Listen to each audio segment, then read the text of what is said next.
Estamos de volta aqui. Bom, eu falei do ferro, falei do cálcio. O ferro, a fonte de ferro é o fígado, a beterraba, o feijão, a carne, a própria carne vermelha, ela é rica em ferro, porque na carne vermelha nós temos ali uma outra proteína que tem ferro na sua estrutura, que é a mioglobina. E agora eu entro em iodo. Amigos, o iodo é um elemento, inclusive, muito importante para o metabolismo humano, porque o iodo ele participa da estrutura dos hormônios T3 e T4. Amigos, rapidamente sobre hormônios T3 e T4, eles são produzidos pela tireoide. A tireoide é essa glândula que fica à frente do pescoço, essa glândula que fica à frente do pescoço, e ela produz 3 hormônios. Ela produz o T3, T4 e um outro chamado calcitonina. Vamos falar do T3 e do T4.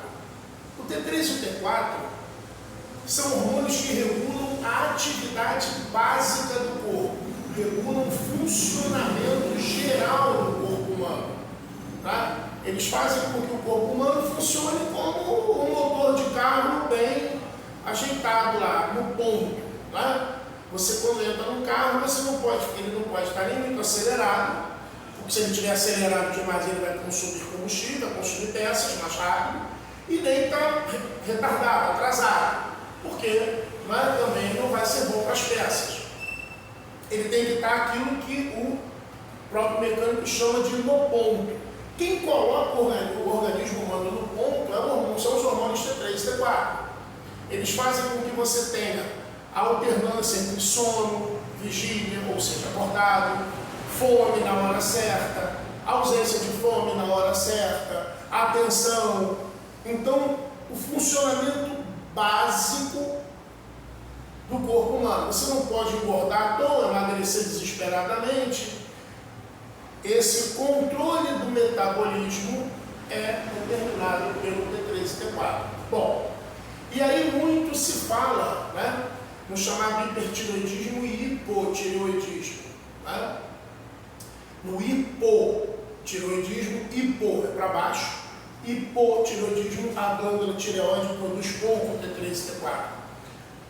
No hipertireoidismo, a tireoide produz muito T3 e T4. Isso tem a ver com a quantidade de iodo ingerida? Hoje não mais. Houve uma época que sim, houve uma época que a baixa ingestão de iodo produzia o hipotireoidismo. Era o hipotireoidismo carencial, por carência na ingestão do iodo. Hoje não existe mais essa possibilidade, haja vista a adição de iodo ao sal de cozinha.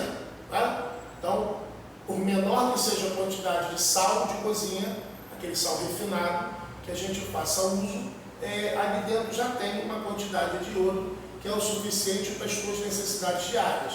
Muito bem, então ninguém vai ter hipotireoidismo mais por carência de iodo e nem hipertireoidismo por excesso de iodo. Aonde eu encontro iodo na natureza?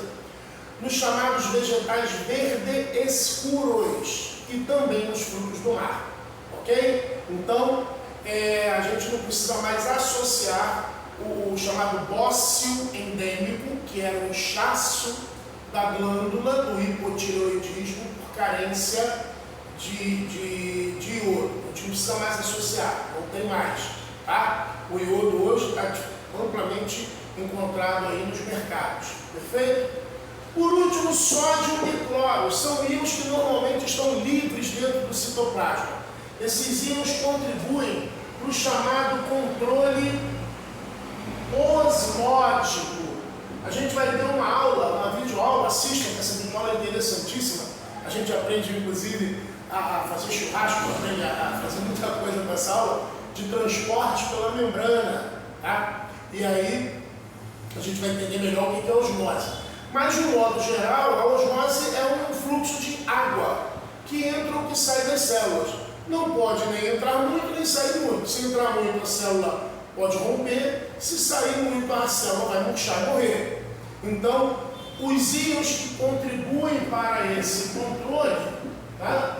O sódio e o cloro. O sódio também participa junto com o potássio, tá? Potássio, hein? Potássio, K, potássio.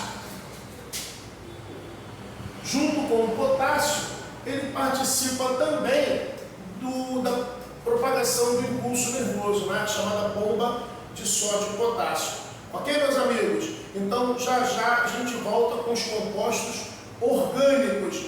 Não percam, hein? E dá um like aí, ajuda a gente, dá sugestões, diga o que vocês querem de biologia, que a gente vai tentar colocar aqui, ok?